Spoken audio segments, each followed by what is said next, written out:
Well, now to our guests, who I am delighted to be joined by. And we have public health expert, Dr Bharat Pankania, home hygiene expert, Dr Sally Bloomfield, and vaccine expert, Professor Adam Finn, who I'm sure you'll all recognise.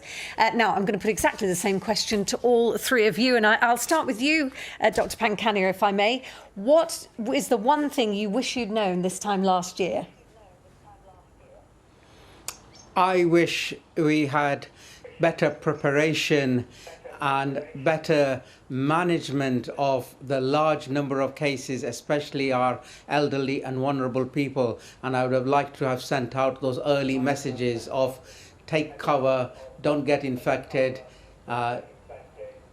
protect yourself. Yeah, you certainly did. I have to say, I do remember it well. Dr Bloomfield, what are your thoughts a year on? Well, the thing that was worrying me all along at the beginning is why is this going up so quickly? What's different about this virus from other viruses? Because if we could know that, we could do something. And it wasn't until April that we realised it wasn't just coughs and sneezes that were spreading it. It was talking and it was singing. And the other thing we began to realise was that maybe 30%, but probably more, 50% of people who were infected and infectious had no symptoms whatsoever. So telling people to stay away if they felt ill just wasn't enough. It needed, it needed a lockdown before we began to make any inroads into this. And the other thing was masks. I'd never understood why. Okay, went for medical staff in harm's way, high quality masks. But if we could have started wearing face coverings earlier on, there was good evidence that could have slowed down the spread. So those are the three things we had known. It's interesting you saying those because it takes you back to the very moment when we were talking about it in the news. What do you remember? What do you think, or what would you say back to yourself, Professor? Well, it's got to be about vaccines, hasn't it, for me? It would have been so much easier last year if we'd known that we were going to be able to generate vaccines that would prevent the disease. And it took us the whole of the year to find that out. I mean, actually, that was record speed. But nevertheless, we had to live through the whole year just not knowing whether all of this effort in trialling these vaccines was going to yield any useful result. So it was an anxious time. But here we are now. It feels like the years flash by, but we have now got a number of vaccines and we're on the path to escape, as Boris Johnson was saying earlier, as a result of those vaccines. OK, thank you for that. If I come back to you, Dr Pankania, to look at it positively, what are your thoughts and hopes now moving forward and for the future? Well, with the vaccines arriving and the vaccines working, because we had never made a coronavirus vaccine for humans. So this is a great achievement. And what I feel the way forward is if the pharmaceutical companies, the governments, the World Trade Organization, the WHO will knock heads together and allow additional manufacture off patent or with royalties or with license, whatever terminology there is, to make more vaccines so that we can immunize as many people as possible, as fast as possible, all over the globe, because we are not well until everyone else is well as well. Absolutely. And actually, Dr Bloomfield, I'll come back to you, but because we're talking about vaccines and Dr Pankania there is talking about everybody putting their heads together, what are your thoughts on that? Well, one thing we've really got to get better at is communicating about these vaccines. I mean, we've now got them.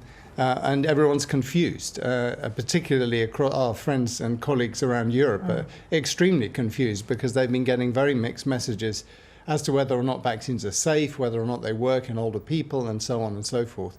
So we've really got to get our heads together, as was just said, and get on message and give clear and straightforward information to people so they know what to do. I bet it's been really frustrating, hasn't it? So let me come back to you, Dr Bloomfield. Thoughts and hopes for the future? My hope is that we'll at last wake up and realise that promoting good hygiene behaviour has got to be, on an equal partnership with all other public health things like healthy living, healthy eating, and healthy hygiene. Because we've become so complacent in the last 50 years. We've got vaccines, antibiotics, but all of a sudden we've been exposed to a highly virulent organism with no vaccines and no antibiotics. and it's going to happen again.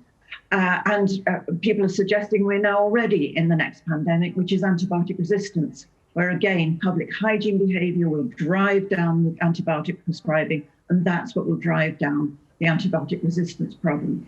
So I want to see government alongside other public health priorities. That hygiene has to be everybody's responsibility. Dr. Barrett, I noticed that you were just nodding there at the second pandemic idea. Obviously, that's a really worrying thing to hear. What are your thoughts? Well, prevention is better than intervention, and we already know the ingredients which allow very novel viruses to emerge. Considering we know what brings about novel viruses, we are not putting heed to prevention, i.e. messing around with the environment, which then leads to the emergence of novel viruses. So we must exercise ourselves and do the prevention work, because it is a lot cheaper than acting after the event. Okay, Professor Finn, your thoughts on the future and also what we picked up on there and whether we should be concerned? Well, my message is that what saved us in this country over the last year was the NHS.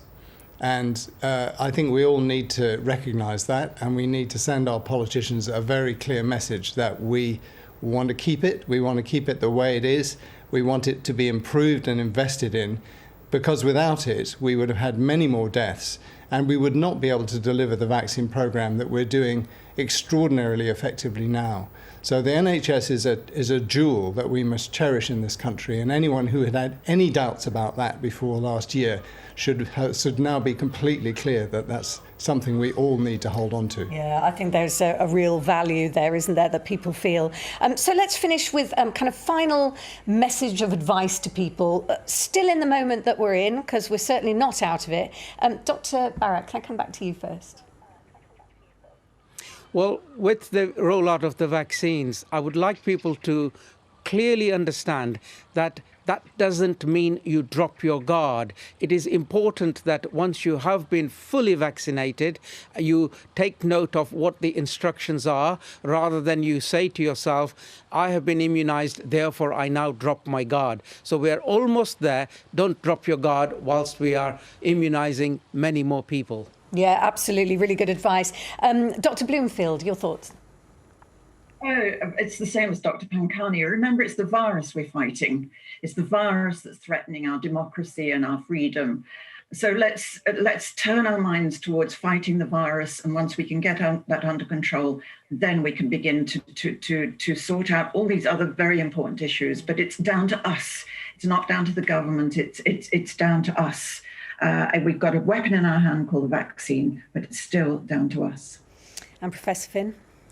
When you get the invitation to get your vaccine, go and get it. If you're in any doubt, go and get some good information so that you can make a well-informed decision. Excellent. I'll be there tomorrow, as I mentioned to our viewers earlier, so thank you for that. I have to say, being in a virtual room with the three of you is wonderful, very reassuring. I shouldn't speak on behalf of our viewers, but I hope they'll forgive me if I do. Thank you for the way you've all held our hands, guided us and given us advice all the way through this. I know it's been stressful. I know you've given up so much extra time to do these broadcasts, and I really think that people do appreciate it, judging by the emails that we get. So thank you so much. Thank you.